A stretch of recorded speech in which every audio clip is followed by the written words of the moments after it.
Welcome back. Welcome back. Welcome back. It's the month of July. It's a new month. It's a new month. Every month I start with the same damn text, Blunty. I say the same thing. I feel like I want to mix it up, but then I don't know how to mix it up. You start. You start this time, Blunty. Okay. Hello and welcome to this month's new product roundup. It's July, and that means we've got July products for you, or June products, because that's how we record these. And we've got them here for you today. And they're going to be awesome. And you're going to be excited because we've got a bunch of top products and a bunch of other products. And yeah, it's going to be the Welcome to the FPV really good. News. No. New product. Welcome no, the FPV new product roundup, Blunty. And let's not leave out the part they care about the most. Oh, the new product, the giveaway. We do a giveaway. We give away one of these products to a few winners because it's basically buying your love with parts and money. Yeah. And the first product we're going to go into this month is why I'm wearing my Elev8 shirt. Blunty, do you know what Elev8 is? I've heard it's a new brand from people such as Cricket FPV. Yeah, Cricket's making his own squad, his own crew. The brand is Elev8, and currently they've just released their Elev8 motors. Very stylish, as with all things Cricket. Black and gold, really cool machining on the top, very cool spoke design. Also a complete blackout. Some people like blacked out motors. As far as the motors themselves go, Blunty, you and I, we've done it. We've said this a lot. You know, there's not a lot of like difference in 2306 motors, but let's take a look at it. Let's break down the specs. So I'll say I do like they include some details here. Sometimes we complain about a lack of details in from motor manufacturers, but looks like we've got some weights listed and sizes. We've got propeller shaft material, so we can see it's titanium alloy. Mm-hmm. We've got wire links, bell material, magnets. So that's good that we get all that stuff listed. I can tell you though, for a $27 motor, is normally not in my wheelhouse, and at the top is kind of a great example of a motor I wouldn't purchase because the first thing they talk about is the looks, and so I think a lot of people are going to buy these for the looks and to support Cricket and the Elev8 crew.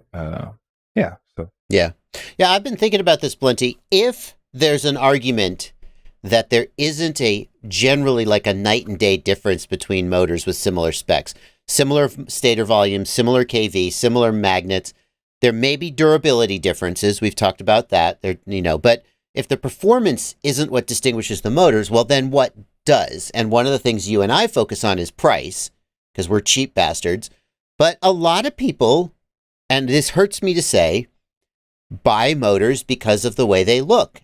They are making just like people put rims on their car. The rims don't make your car faster. They just look awesome. And maybe we're the old fogies who don't get it. The problem is I'm not bashing my rims into the side of the curb all the time, right? Like that I get the concept, but like the goal is not to wreck my car all the time. And when I make my car look nice, but my motors, that's part of it. So yeah, it's cool. I mean, people definitely get to, like what they like. And this is another option for them. There's an exclusive black version, for the Elev8 store, and then a black and gold version that's available in multiple locations. Yeah. And we've got links, by the way, to all of this stuff down in the video description. Those are affiliate links. So you help us out by clicking those links and then making any purchase at the affiliated vendors. And we also have timestamps and chapter markers as we go through these products. You can see in the timeline and in the video description all the products that we're going to be going through. So this looks like a fairly high quality motor, 7075 aluminum, titanium shaft, all the good stuff. 35 grams. It's not ultra light, but not ultra heavy for a 2306.5. Seems like a fine motor. And with that $27 bling/pilot uptick, but Cricket's a good guy, and a lot of people want to support him, and it is a pretty distinctive looking motor, so we got to give it that. Let's move on.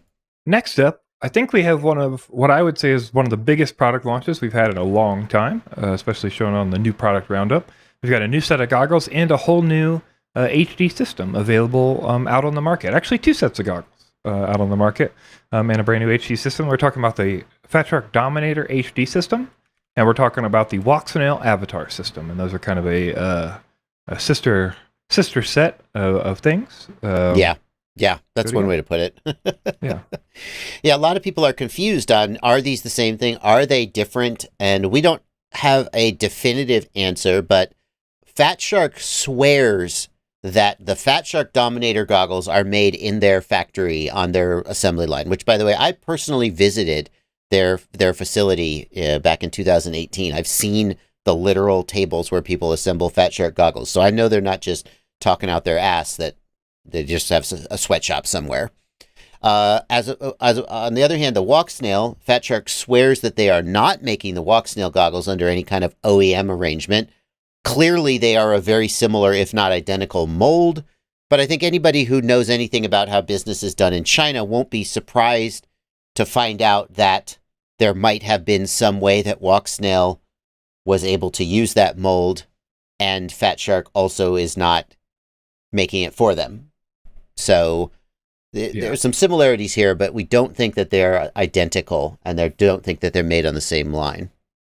Yeah, I mean, I would say they're most likely the hardware is identical. I mean, all the buttons are the same, the connectors are the same that we can see, the clips are the same, the antenna SMAs are the same. You know what I mean? So they seem to at least have had the same part sourcing and stuff for their antennas. Well, and clearly the RF module is the same because Walksnail makes the RF module for both of them. Yeah. If there are any differences, I think it might be in the quality of the injection mold, the assembly and QC of the goggles. That's where I would expect to see a difference, because I know that Fat Shark is doing their own QC and Walksnail is probably doing their own QC.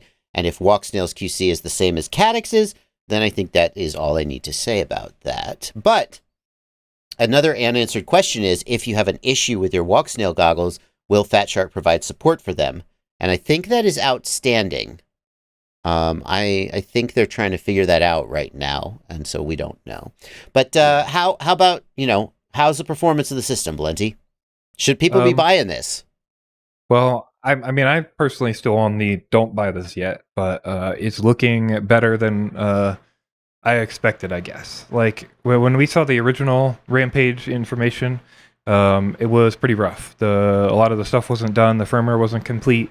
A lot of the outputs were bad and stuff, and there were just, a lot of this and that going on with the goggles, so it was up in the air, and then we didn't hear anything for a long time until the launch happened, and then, we saw videos from people like you, who went and did a review on them, and to me, like, my description of the video reviews was a blurry mess, it looked very blurry. It was like flying in fog sometimes. Yeah. It was really bad. It seemed like they were just really handling things poorly from the way the encoding was working and when they were holding onto pictures and all those kind of things. So they seemed to respond and say that was a bug. Of course, they would say that's a bug. But they did say that's a bug, and they released a new firmware, which seems to have markedly improved that and made fully agree. quite a bit better result. I've heard that from many people, including people who've just received the goggle now as personal users now. So that looks really good for the future of the goggle. Hopefully they can continue to do things like that. There is some talk of that maybe just being a settings change. Like, there's a JSON file in these goggles that you can change settings, like over with the RTOS link that you, of course, can't do in DJI. So there's a lot of things to be found in these goggles. They've already been rooted and stuff. So it'll be interesting to see the development of these as they go forward, both through Walksnail and through groups like FPV WTF, who's done that route. So yeah, I think the performance of the goggles with this updated firmware is roughly on par with what we saw from the DJI V2 goggles about the time of release, which is encouraging because compared to the DJI V2, I think they still kind of edge them out, but it means that they've got room to improve. And if they continue to improve at this pace, then it's going to be pretty exciting. I've got a full review of this system. It's like 45 minutes long, and that's the short version, but I do have a full review of the system on my channel, and you're welcome to check that out if you're trying to figure it out. I would encourage you, though, also look at the updated video where I test the new firmware, because it looks way better, and you can learn a lot about the system by watching the review, but then you'll look at the image quality and go, this is crap. But that actually doesn't reflect the. I don't know why they didn't release it with the good firmware. Like, they turned around in like 2 days and made it better. Why didn't they just do that? I do not know. I can tell you that. One thing to clarify too, a lot of people were confused, so this may be a good place to tell you. There are no Fat Shark VTXs or cameras. So the way the system is working is FETTEC is making the goggle, the Dominator HD goggle, and that works with the Walksnail Avatar VTX and camera system. So just in case that was confusing or you're a little wondering what's going on, like this bundle we're seeing right here comes with that Walksnail VTX and camera. So. Yeah, you can get it as a bundle, you can get it individually. And there's links to all that stuff down below. Blunty, I'm a big fan of anything naked. You thought this was a family channel. We like to take our screens off and our batteries and make naked cameras. But normally we're talking about a naked GoPro. Well, we're talking about a much bigger camera today, aren't we? Yeah, we're talking about a naked Blackmagic Pro or Blackmagic Pocket Cinema camera, the 6K edition. So we've shown a little bit before, and you might have seen around the 4K. There's been a naked 4K version, and now Halo RC brings you a naked 6K version where they've gone and done the work to convert your Blackmagic Pocket Cinema to 6K to a on the quad version, so you can use it for cine filming and stuff like that. And they'll sell you a whole kit pre-assembled, or they'll sell you just the kit to build it yourself. And they've done a lot of work to make these friendly. If you've ever used these cameras, you know there's problems with the way you mount the lenses, and they've taken that into account in their designs and use different lens mounts, so you can use different lenses and save a bunch of weight there too. Pretty cool stuff. Yeah, this Blackmagic Pocket Cinema is one of the best budget-oriented cinema quality cameras, and so it's very, very popular among hobbyists and professionals who are just sort of getting started. It's also really lightweight compared to something like a big camera like a Red, but this gets it even more lightweight. And frankly, Blunty, having seen the steps involved in converting the camera, like you're going to buy I don't know, it's like a $5,000 camera. I don't know how much. It's thousands of dollars. And then you're going to like tear it apart. It's really nerve-wracking. I mean, I would just buy the ready to film. You're ready to film, $24.99. Well, I guess the camera's not $5,000 if it's $24.99, but yeah, they just take care of it for you. Pretty cool stuff.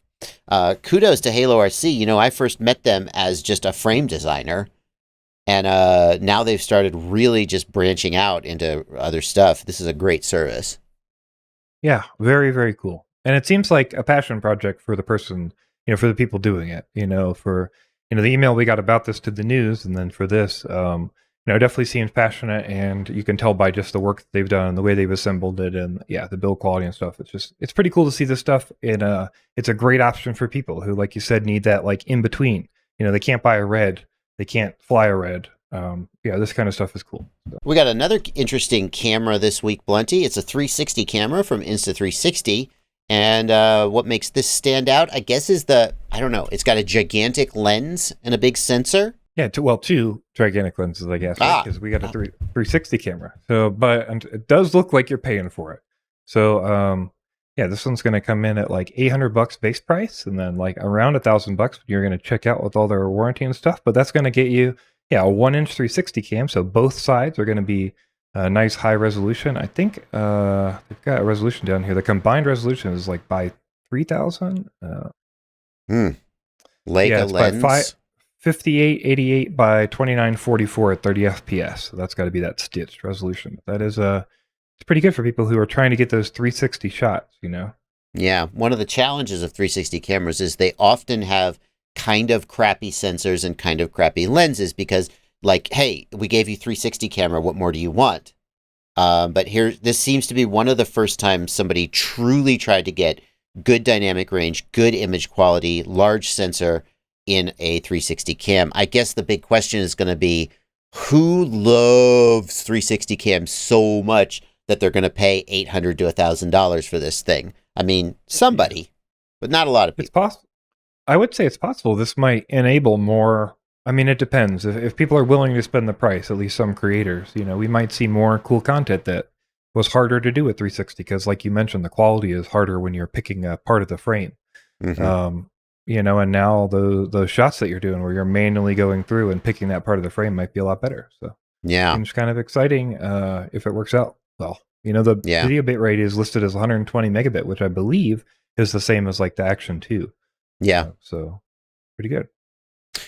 Yep, it'd be interesting to see a comparison between this and the GoPro Max. I've always found GoPro to do just an extraordinarily good job at their color science, at their image quality. I don't know how they do it, but simply throwing a 1-inch sensor at at something isn't necessarily going to make it better. But Insta has always done an okay job, and they certainly are going to beat GoPro in terms of the specs. I don't know if I'm going to be buying one at that price, though, just to do the review. Right, you seem to actually have it all figured out, because I'll be like working on a video and answering emails, and I'll see in the lower corner of my screen, ItsBlunty on Steam. I'll get a Steam notification for, you're playing, I think you're playing Russian Fishing Simulator right now. What is Russian Fishing Simulator? It's fishing in Russian regions, like that kind of area. It's a lot of fun. I'm having a good time. To be honest with you. I'm a big fisherman. We've talked a little bit about that on the news before. But this is all fishing I've never done before. So they fish with feeder rods, and they have like method feeders where you're packing ground bait into a feeder, and then you're putting the hook into the feeder and casting it, and then the fish come to the ground bait, and then they suck up the hook, and then it's like carp fishing and catfish fishing. So wow, pretty exciting. Yeah, we've established the 3 things you're an expert at, other than FPV, are HVAC, fishing, and cannabis. That's true. Which, I think you're a real catch, actually. Come to think of it, I mean, if that was on a Tinder profile, right? Who wouldn't want to date that guy? Catch you a fish for dinner, fix your air conditioning, and then smoke you out. Yeah. What more do you want? Sounds good to me. Well, link to Blunty's Tinder profile down in the video description. But in the meantime, let's continue with our product round. Blunty, the iFlight Commando 8 is a new controller. I say new, that's not exactly fair. They announced it almost a year ago. Yeah. Then they were supposed to start shipping it, and we covered it roughly January. And I don't know why, but I only just got one for review. So I guess we'll just mention it again. Since they sent me one, they must actually be shipping them. I got a full review coming up on my channel. Any thoughts about this? Do you know anything about it? Yeah, it seems like it's been so long since we've talked about it. But basically, this was back when the T Pro was coming out, I believe, too. And this was like, these were both similar radios to the DJI radio, right? So they look very similar to that form factor, or like a Tango too. But I get the DJI radio vibes a lot, from these radios. Yeah, and it seems like it's that style. But yeah, in just like gamepad form factor, Express LRS integrated. I think these are these 1 watt. So it's 500 milliwatts. 500 milliwatt. The Jumper T Pro is 1 watt. I'm actually currently doing a battery runtime test right now. So if you hear it say inactivity alert during this video, that's why. We are currently at 2 hours and 18 minutes, so it's doing pretty good. One thing that stands out is the lack of buttons. It literally has 2 position and 3 position, and that's it. So hope you don't need too many buttons, but for a lot of FPV pilots, that's going to be fine. Blunty, this comes in several different versions. The basic version is an internal Express LRS 2.4 gigahertz module in either 2.4 gig or 915 megahertz. But then you can also get an internal CC2500 chip, which will bind to FreeSky receivers, with an external Express LRS module, either in 800 megahertz or 2.4 gigahertz. Which of those do you think you would take? I mean, for me, probably the sensible one would be 2.4 and 2.4, because I definitely fly the Express LRS 2.4 stuff. And I've got, there's a couple whoops laying around that I need that internal. So that makes the most sense to me. It depends on the price, though, right? So it depends on if the price makes sense to you. Yeah. So the price for that, I agree. Price, no object. I would get, because I still also fly a few tiny whoops with FreeSky receivers in them. I would get the 2.4 gig with 2.4 gig Express LRS. Only problem is that thing is like $170, which I guess for a 4-in-1 module, maybe that's a fair price, markup for the just Express LRS, but that is kind of a lot to ask, especially when you consider how many buttons it doesn't have, which I don't know, maybe you don't need them, but it kind of bugs me. Anyway, I got a full review of this coming up on my channel. It may even be out by the time you're watching this, and there'll be a link down in the video description if there is. One thing, I bet that Express LRS only version just doesn't have the internal. I bet it's the external only. Because it's way easier to mass produce. You know what I mean? Fuck me. That's right.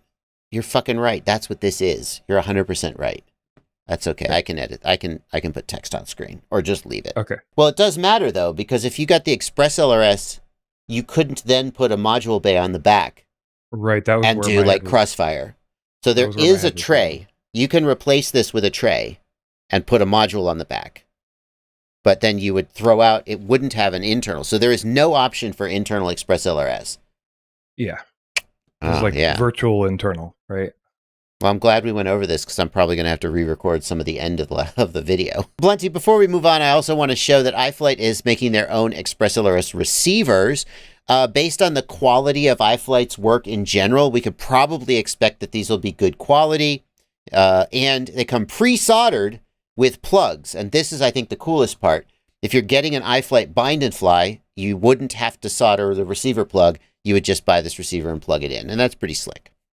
That's pretty neat. I definitely think that in any cases where manufacturers offer bind and flies with something like this, they should be offering options like this. Because I often get new people who are learning to solder because of a replacement just like this, right? And that's fine. And you have to do that at some point. But if you're selling a bind and fly with all those plugs, it's pretty cool to have that option. Next, we're going to go into individual categories. And the first category is flight controllers and ESCs. And Blunty, you have put the FETTEC G4 on here, but I didn't think the FETTEC G4 was a new product. So explain yourself, sir. Yeah, so we wanted to let people know that the FETTEC G4 now has a new version, and it's a little bit cheaper. So if you don't need the OSD, if you're running digital, we've got a new version for €5 less, and you don't have the OSD chip. So it's kind of cool. Hopefully that will help stock out. Obviously, right now they're both out of stock. But it did for a little while. They're able to stock them better because you don't have to throw that OSD chip and wait on those. So. Yeah. And once upon a time, the price difference and the availability difference for this one little stupid chip would not have been enough to justify the hassle of releasing a second SKU. But in this day and age, everything is super expensive and difficult to get. So, of course, it's also out of stock. But maybe it will be in stock more often, and it's a little bit cheaper, and a lot of people aren't running analog these days. You might also check your favorite retailer who normally stocks FETTEC. I think some of them got stock as well. Well, I want to call out a new product line from iFlight, the iFlight Blitz product line. And I only point this, like iFlight used to have Success. Yes. I always have fun saying Success. I don't know. There's nothing lewd or lascivious about that word, but somehow when I say it, I feel dirty. But now they've moved on to the Blitz, and I just want to point out to people that this is iFlight's new product line, the iFlight Blitz. 30x30 flight controller, 20x20 flight controller. Pretty cool. They've got a 1 watt VTX with a pretty big metal heat sink. Not the most powerful VTX you can get these days, but it's up there. ESC, little interesting layout here, and so on. And so if you're looking for a new flight controller, you certainly could consider these. Blunty, you noticed when we were first looking at this, something about this that's a little weird. Yeah, so we're looking at the ESC. This is like flipped over from typical, like how you would lay out your board, right? You would have the FC on top and the ESC on the bottom. Kind of like this. Yes, exactly. And in that case, I mean, who has a quad that you can mount with the capacitor like that? This is crazy to me. Like this doesn't. Like, this has to be for iFlight quads, right? Yes, that's exactly right. The iFlight frames have a cutout for that capacitor. And so then the question, Blunty, and people ask this question, and iFlight has an official answer. They say, what do? I can't mount this. And iFlight's official answer is break it off. It just breaks off. You just snap it off. Well, then you don't have a capacitor. So then you gotta either get some wire and solder it on or whatever. But kind of weird. Kind of a weird decision. Yeah, I'm gonna say that in typical PCB design, I don't think the breakaway part is a capacitor. I think you normally build like a board with this perforated and you snap, right? Well, and the other thing is that, and I've had emails about this. This does happen. It just sometimes, if you're flying an iFlight quad, it does break off, and then it's just kind of rattling around in that little cavity in the frame, and you don't have a capacitor, and you kind of don't know why, or you don't even know. So odd decision, but just break it off and solder one on if you need to. Price is painful, but not the most painful thing I've ever seen, I guess. We're getting up there. That's for sure. It's just what things cost these days, isn't it? It keeps going up. $150 for a 160 bucks for a 55 amp ESC and an F7 flight controller. Jesus. Like, I remember when that would have been $80 and I would have whined about how expensive it was. You got any opinions about Holybro ESCs? Not too much. I haven't used much of their hardware. So yeah. I'm not too super familiar. I'm a fan of their flight controllers. I don't know if I have a strong opinion about whether their ESCs are good or bad. I think Airbot manufactures them, which like puts me on the, 49% side of 50 of like or dislike. I don't think Airbot makes like the best, most reliable ESCs in the world, but they do make a lot of them. This one stands out to me, Blunty, because it's a 20mm ESC that hangs over the edges, similar to the Redux Air or the Foxeer Reaper. And that means they can use full-size FETs, even though, well, full-size. They can use the bigger, more durable FETs, even though it's a 20mm ESC. And that always stands out to me as a good deal. I like to call this section of the roundup, this is what it's come to. This is what it's come to, Blunty. An inexpensive flight controller and ESC today is $77. Yeah. I mean, that's how it goes, right? Apparently. T-Motor Velox F411. F411, not super fast. We'll still run BetaFlight 4.3 at 4K PID loop. What gyro is on it? Is it the BMI gyro? Yes. Okay, so you don't have to worry about an 8K PID loop because the BMI gyro only runs at 3.2K, so it's all good. Correct. Yeah. By the way, if you want to know more about that, we've got a video over on the Joshua Bardwell Livestream Clips channel, where I talked about that during a live stream, and then we cut it out and put it over there. I'll put a link to that in the video description, and you can check it out. Maybe go over there and subscribe if you miss some of our live streams and or my live streams and want to get the highlights. Yeah, that's what it's a $77 F4 for the 45 amp ESC. It's probably fine, and at that price, it's like half what you're paying for some more premium stuff. Although it's still twice what you would have paid. Well, maybe not twice. You would have paid some other time. So next up, we got a frame for you. We got a new racing frame from a familiar face, Mr. Evan Turner over at 533. Has introduced the LightSwitch. Is there a new racing frame? A LightSwitch. I get it. Because it's lightweight and his frame is the switch back. And a LightSwitch is something you flip on and off. I Very get clever. it. Always funnier when you explain the joke. Slowly. What makes this stand out? Lighter, stronger, more convenient at whatever cost. Wow. Okay. Yeah, the goal was basically just to really throw together and try to get the best possible design they could have. So they spent a lot of time just banging together different prototypes and trying to figure stuff out. And they were able to build this frame, which they think is really good, and it was able to cut some weight for all these racers too. They list weights, which is kind of interesting. Neukal cut 20 grams off his build, and some other folks here, heads up, cut 15 grams. So looks like one of the things they've done is they've changed out the carbon fiber used for the arms. Instead of using 7300, they've used T700 carbon. And I don't 100% know the difference between those different sort of blends of carbon, but presumably it's a stronger, lighter, more expensive blend of carbon. And if it's worth paying a difference to save 15 or 20 grams, then this is the frame for you. It does look like it's basically a switchback. I mean, they say we went back to the drawing board and started from scratch, but the guts of the DNA certainly does look like a switchback to me. Sure. Which is a good thing. Switchback is a great frame. Right. Yeah, definitely. It just seems like, they took that and really refined it down. So pretty cool stuff. Price-wise, it is, oh, I see. You can choose the arms, the Lite or the T700. T700 is $70. The Lite is $60. So it's only $10 more for the T700 arms. And then the SFG is also $60. Okay. Very cool. Next up, we've got some tiny whoops. We're going to check out a bind and fly from Happymodel, the Mobula 6 HDZero ONE S 65mm in the size that Joshua Bardwell definitively calls the best size for tiny whoops. I do, and I feel a little bit embarrassed to say that because I'm certainly not the most prominent I feel really confident when I talk about 5-inch freestyle quads because that's what I fly the most. Not so much with tiny whoops, but I just feel like 65 I feel like 75 isn't that great indoors and isn't that great outdoors either. So if you're going to be indoors, you may as well fly a 65, but that's just my take. Other people, by the way, strongly disagree and say 75 is the definitive size, and I will fight them to the death. No. Yeah. But this is exciting because this is a 65, so for people who love that, including myself, I'm also in that group because I love to race and zoom around, hit the gates, stuff like that indoors.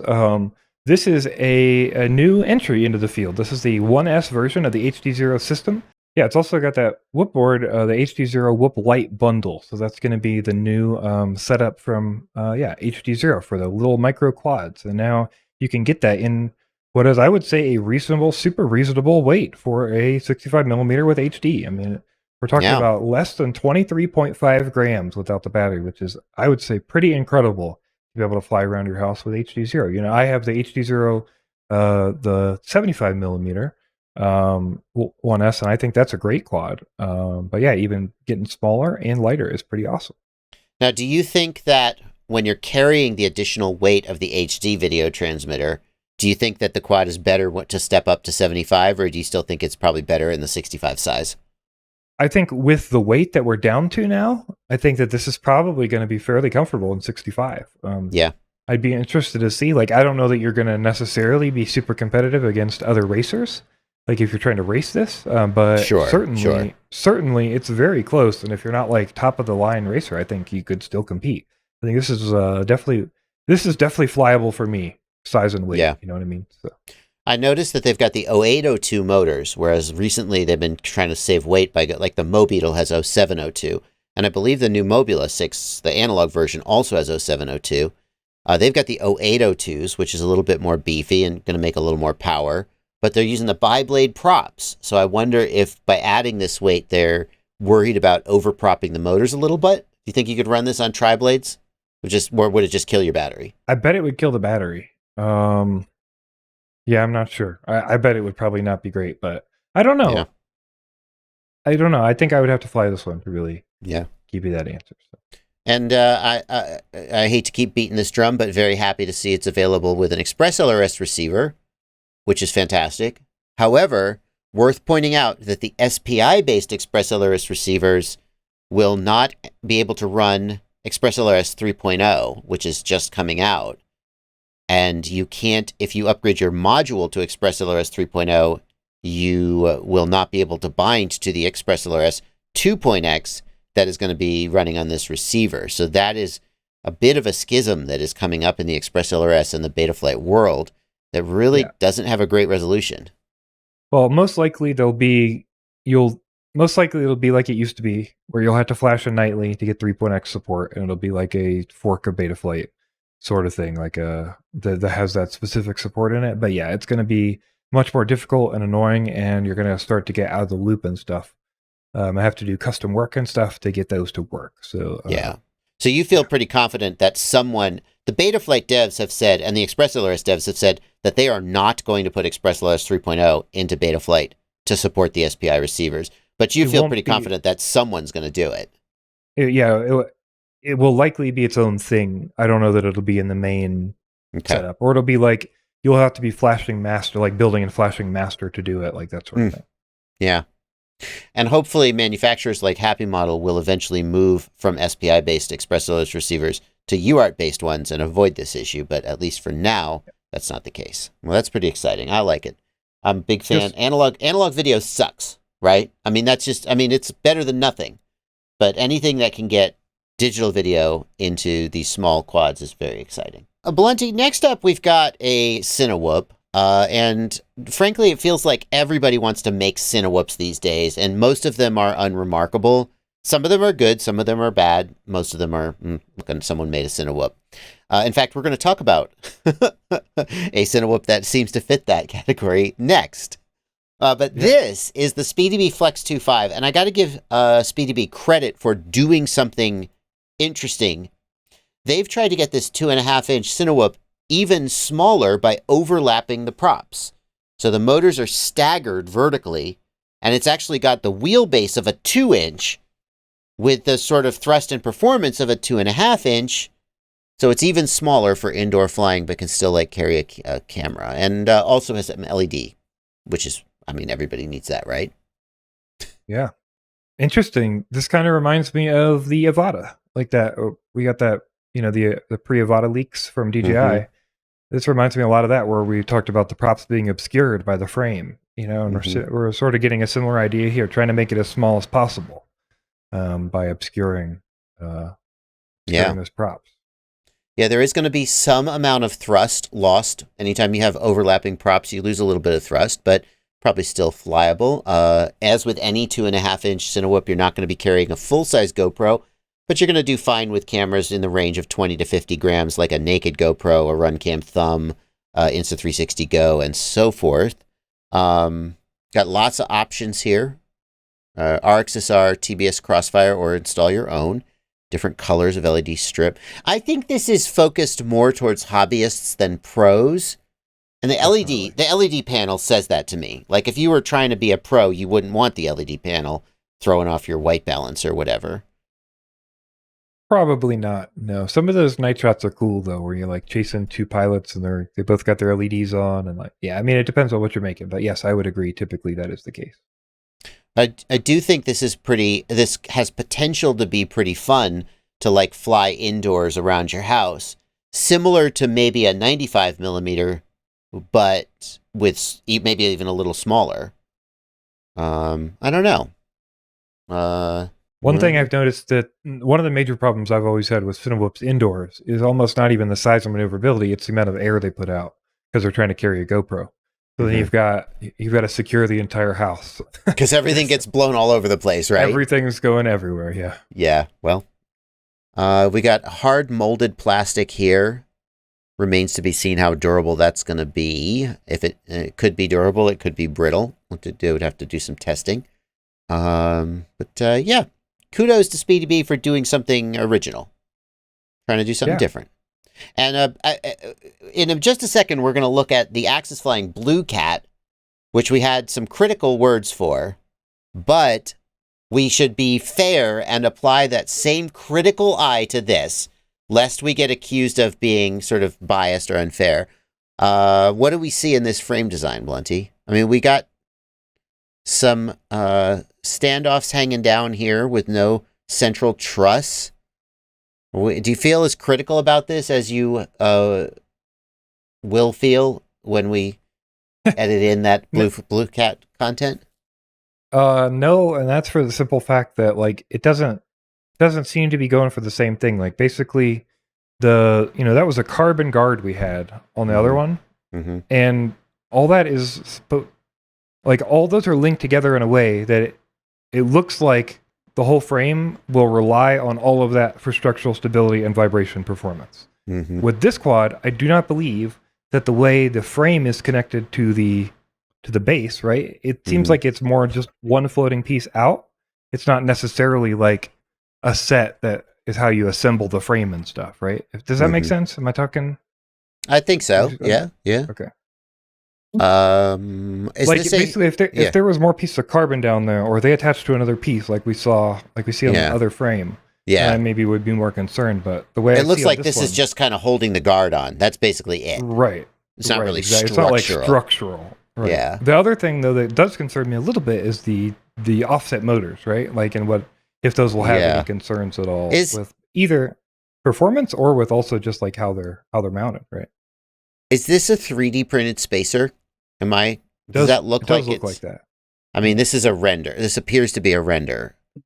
If it's not a render, then these wires look unnatural.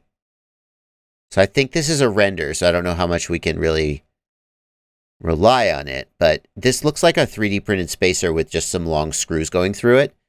And if that's the case, then this could be a vibration disaster. Also true. Or it depends on who you ask, right? Because It's you soft mount the motors, right? So Long, yeah, no, but no. Alrighty. Well, we'd have to fly it to find out, but really clever. All right. Well, next up, they call it the Flex. Good point. Well, next up, Blunty, we're going to look at the AxisFlying Blue Cat, and we actually looked at this earlier while we were prepping, and I wanted to keep our authentic reaction, so we're just going to cut that in now. Why do people make things that other people have already made? I don't know, because they want to be in. They just want to be in the club. Is it good? I mean, some new pilot will buy this, right? Is it good? Who's to say? I don't like the design at all. I think the design's horrible. Like if you look at the sides, look at on the right and left side there. Those are like single standoffs that go down. No, yeah, but that's going down. Like there's a single standoff that goes down to meet the bottom or meet the top. What? If you look at the other pictures. This standoff is completely unreinforced? Oh. Look at that. What's happening? No. You mean here? Well, yeah, here. The inside one, because there's the inside one, because that inside one just meets. It just, like oh God, oh no, that's awful. Like that's awful. As soon as there's any impact. Yeah, I mean, yeah, no, this is not reinforced at all. It's also probably horrible for vibration and stuff. But you've just got this hanging out there. What are you thinking? Well, yeah, look, we come down here, and we've just got an M2 screw and an aluminum standoff. We got an M2 screw here. This is completely unreinforced. They didn't extend the carbon back here to kind of truss it out. And then we come over here and we're like, yeah, so this whole piece here is unsupported, basically, and kind of vibrating and wiggly and M2 screws. And why wouldn't you just add just a little more carbon here coming in? Yeah, I definitely don't, especially on a Cinewhoop. Like, I mean, right. Yeah. Like you're saving a tiny bit of weight, but you really need to get rid of that vibration. Oh man, Blunty, we sure are jerks. Man, we are haters. Oh, can't believe it. Okay, well, okay. It is what it is, Blunty. You got to be yourself. What's next? Next up, we've got the Venom H20, the Avatar HD mini drone. This is, I believe, the first bind and fly, or at least the first one I saw or have seen for the Avatar system that we talked about earlier. So this is going to be portable from Flywoo, and you could buy it, I believe, with the oh no, they're just showing it like that. So yeah, they've got a plug and play version or some different receivers here. And this is that a hex? Is that right? It appears to be a hexacopter, yes, sir. It's got staggered motors to keep the wheelbase down, but it is a hexacopter. And I don't even know, like I couldn't even begin to predict how this is going to perform. But it is a small wheelbase. But with the hexacopter, theoretically, it can carry the weight of like a naked GoPro, even though it's really small. Yeah, it's a sub 250 hex, which is interesting design decision and how they set it up. So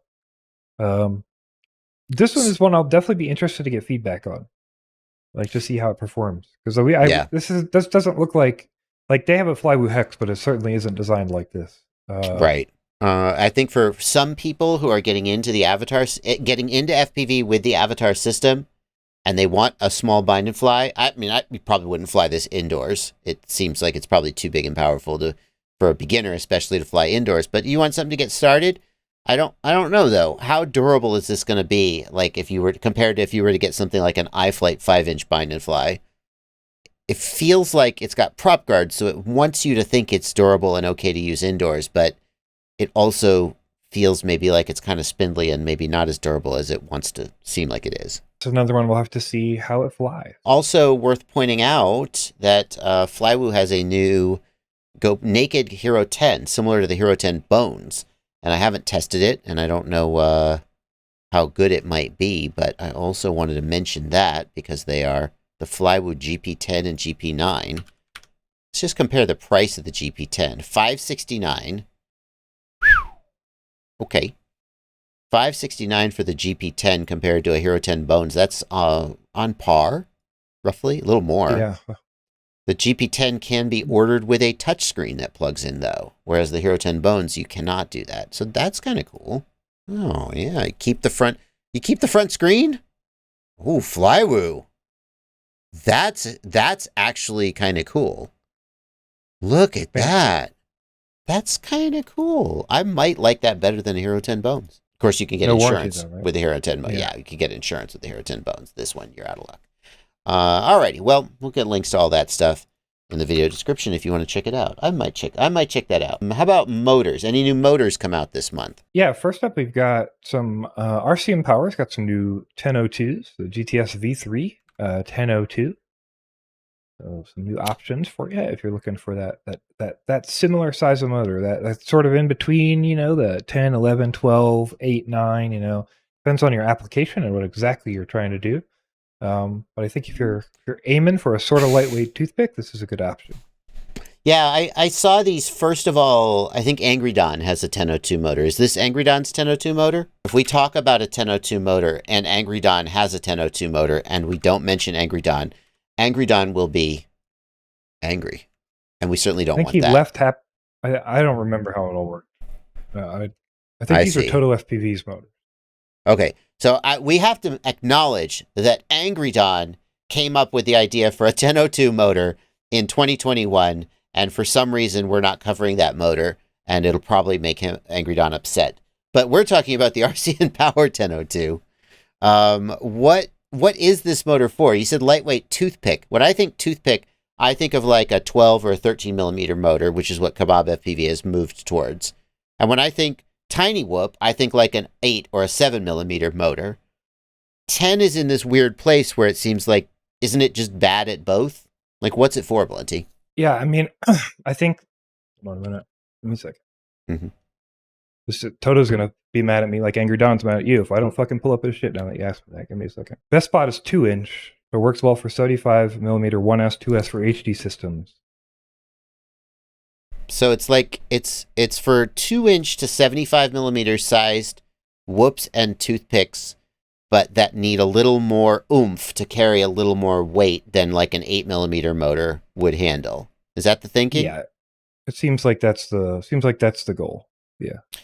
One of the characteristics I think about when I think about motors, and I have to thank Chris Rosser for this, so credit where credit's due, is the ratio of the diameter to the height.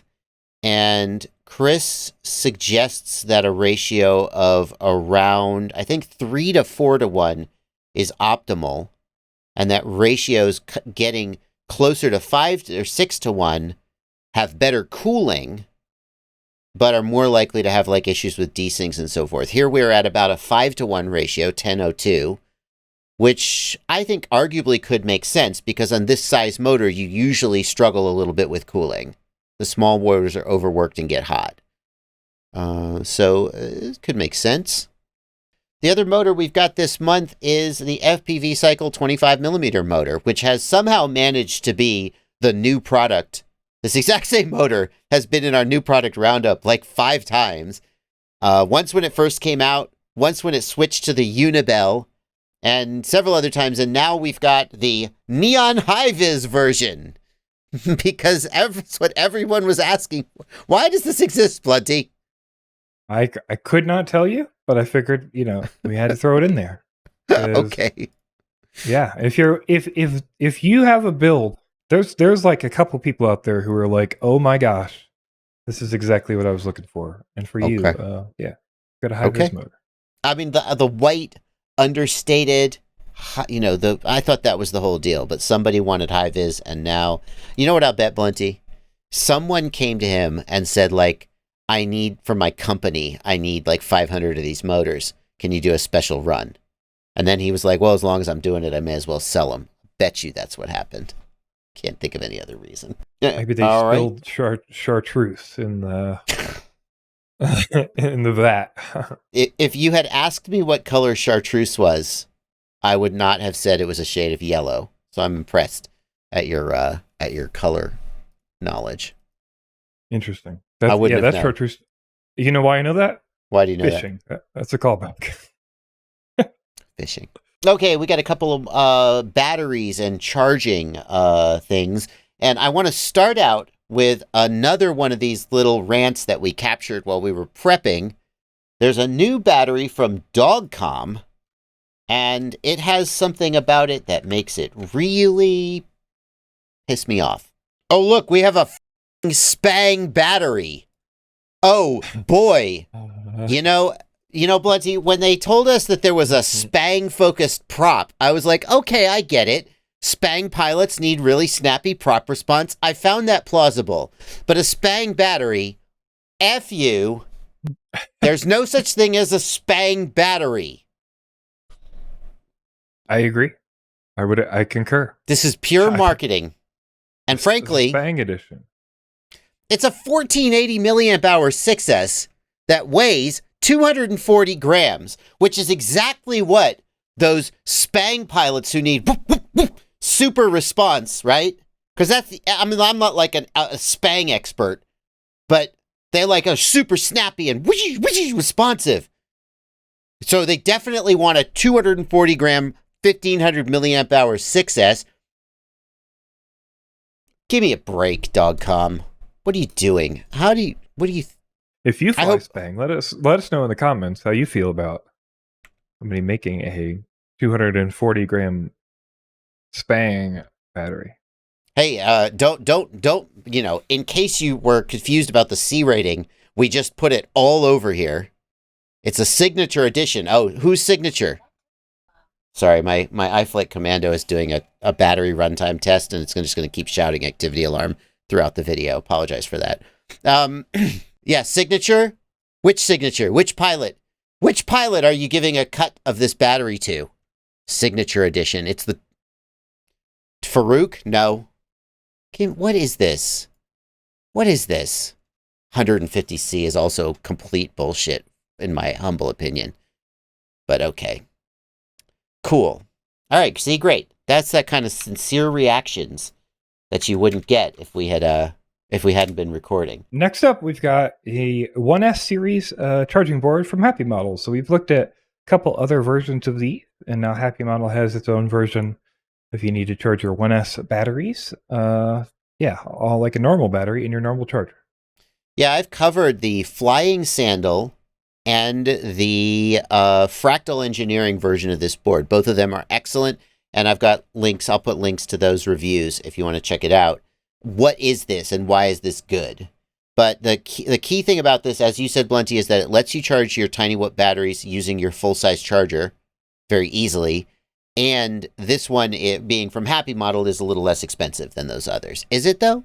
Let's just check. Flying Sandal board, $15. Of course, it's a 6S. This is only a 4S, so it's a little more expensive, but you can charge more batteries. Do they sell the Fractal Engineering? They don't sell the Fractal Engineering here. Anyway, it's another option out there if you're looking for one. That's nice. Yeah. And then we've got a new charger this month, Blunty. You know what my favorite charger is, right? The HOTA D6. Yes, the HOTA D6 Pro. Such great value. Well, HOTA's got a new version of it, and I only know about this because over on the Discord server, Hero Psycho, he's a user on the Discord server, he's been messaging me about this for over a month. And every so often, he just pops up in my inbox, and he's like, oh, this charger's so cool. Look what I'm doing. And he sends me a screenshot of him charging two batteries, one at 8 amps and one at 9 amps. And I'm like, okay, it must be good. What stands out about it? Yeah, so it seems like the big thing here, these are fairly similar chargers, but the big difference is going to be that on the D6, you're going to get a 200-watt AC supply, so that internal AC supply when you just plug it in your wall. It's just going to be 200 watts versus the new one, the S6, is going to be 400 watts. So that's double the supply if you're not using a DC supply. It looks like when you go to the DC supply, you're going to get very similar current and performance, like it's a very similar device. And then the other bonus, the S6, I believe, gives you that USB. Yeah, it's got a, well, they both have a, 2.1 amp 5 volt USB charger, but the S6 has a 60 watt Type-C power delivery, which you could theoretically charge some laptops off of that, or if you have a soldering iron that runs off a USB power delivery, you can crank the heck out of that thing. All right, Blunty, we got one more section before we get to the giveaway. Start thinking about what we're going to give away this month. It's going to be the FPVCycle motors again. No, we're not going to do that again. But we got a few other little random odds and ends and silly things before we do that. But this first one isn't silly at all. This one could really save your butt. Yeah, basically, BetaFPV has decided to package an option for people, so it's a lot easier to get, and hopefully is stocked at multiple manufacturers for an FTDI dongle, which is basically a way to save a poorly flashed receiver or other devices. This could be used for other stuff too, but the main purpose here is basically you wire up your receiver, you plug this in, you go through their little software solution, and then you can flash back your receiver from being dead out of the grave. However, I will say that in most cases, you could do this with pass-through on your flight controller, and you don't necessarily need this tool. This is sort of an emergency situation. Yeah. I have to tell you, when I saw this, I was happy because I have an FTDI adapter and I know how to use pass-through, but both of those things are a little bit of a hassle. And the idea that you could have this dongle, and it even comes with this little flashing adapter here, so you don't have to solder to your receiver. You just kind of touch it to the receiver and hold it in place. The idea that you've just got this simple solution for $8, to me, that was somewhat compelling. I didn't end up buying it because I actually have never had to do a recovery flash. But if I ever did brick an Express LRS receiver, then this would be a nice thing to have, and maybe some people will pick it up. I have no idea what this is. Why is this here, Blunty? What are we looking at? FPVCycle has a new product. We typically cover their stuff. They've got a cloth caddy. So if you don't know where your microfibers are, you can never find them, and you want to have them accessible and available, then they've got a little tool for you. Maybe you could throw on your next order at FPVCycle. Does it come with microfiber cloths? Yes. Yeah, you select your cloth color and your caddy color. Okay. If you're I'm struggling with this because I'm not a person, like if I need to clean my glasses, I just take my t-shirt and I go like this. And I probably scratch up my glasses. Right? Do they get clean? I mean, pretty much. But I'm you're the right. kind of person who I'll go like up to a light and I'll tilt my glasses until I can see what I've missed, and then I will like get it all off, and yeah. Yeah.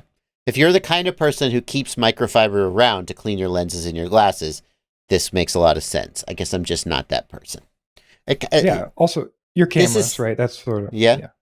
This is oh no, my cameras. I just like t-shirt done.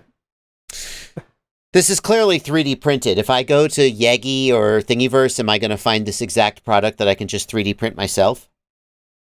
Maybe, but it's $6 with a cloth. So, I mean, you're not wrong. Nope. It's an original design. All right, well, there you go. This is a product from Team Black Sheep. People have been sending me this. The gimbal, the gimbal sensation and intimacy. It's just the perfect dressing for your salad.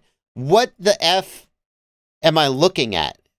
TBS. I don't know that there's been a much more TBS product than this product. You're so funny, I can't tell what the product is. Yes. So they've got lubricating oil and damping oil. So it depends on what your goals are, but basically it's a set of, the lubrication and damping oil. So you've got both of them in a little kit. And it's only $5. So pretty good price if you need some of those.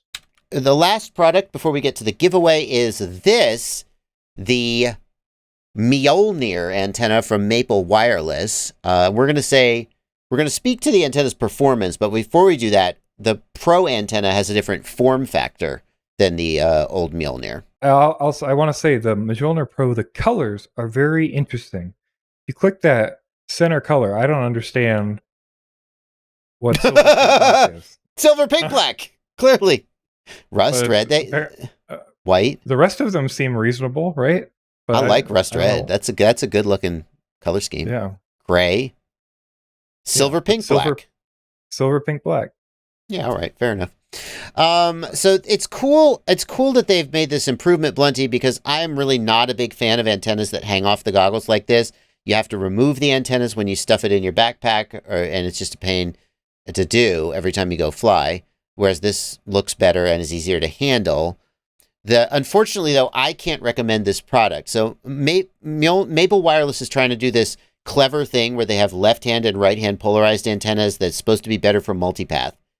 And I was incredibly skeptical of this, and they said, do you want to review our antennas? And I said, send them to Wesley Vardy, the guy who does the long-range testing. And if he says they check out, then I'll talk about them. And he tested them, and he released the results this week, and guess what?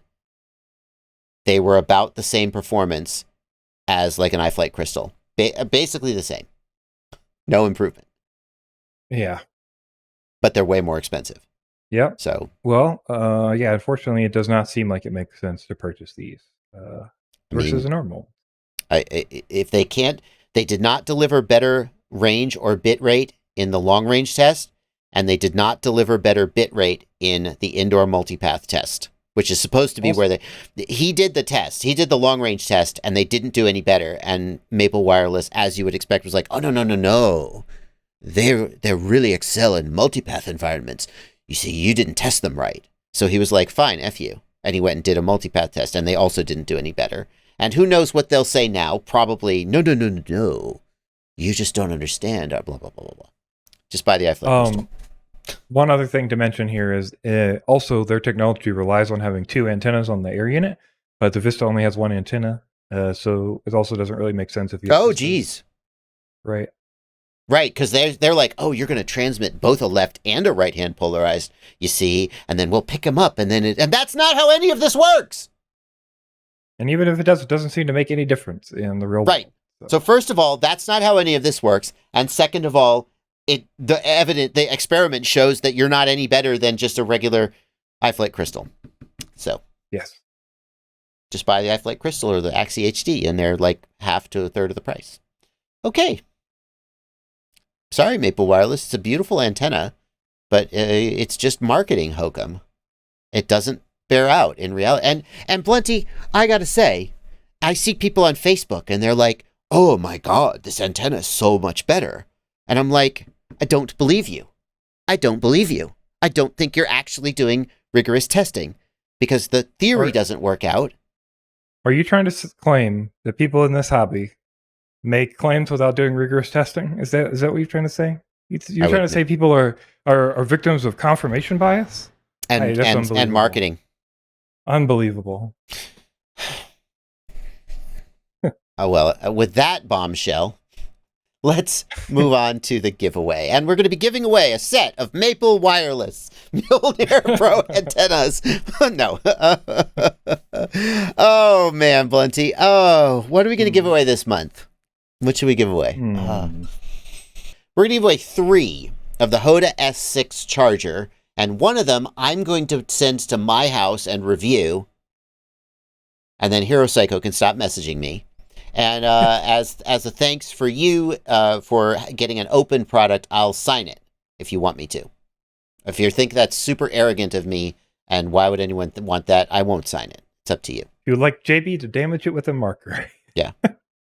People are like, why are you so stuck up? No one wants your signature. And then I go to things, and people are like, will you sign my hat? Will you sign my goggles? And I'm like, yes, of course. Because, you know. We're going to give away 3 of the HOTA S6. If you would like to get in on the giveaway, there are instructions. There's a Google Forms link down in the video description. It's all the way at the bottom. Go find the Google Forms link and put your information in there. I will do a drawing. I will announce the winners in a pinned comment at the top of this comment section. So if you're wondering if I've announced the winners yet, go look down in the comment section and see if there's a pinned comment there. It usually takes at least a week. I draw the winner, maybe more like 10 days. Because that's how I am. And I will also make a community post on my YouTube community page. That's going to do it, Blunty. That's all the new products this month. Thank you so much, sir, for working with me on this. It's way more fun to do it with you. Yeah, we made it. Yeah. To the end. Got a couple rants in. Insulted some products for no good reason. Wouldn't be a new product roundup if we didn't insult some product. That's how we're keeping it real, Blunty. That's what we're doing. Yeah.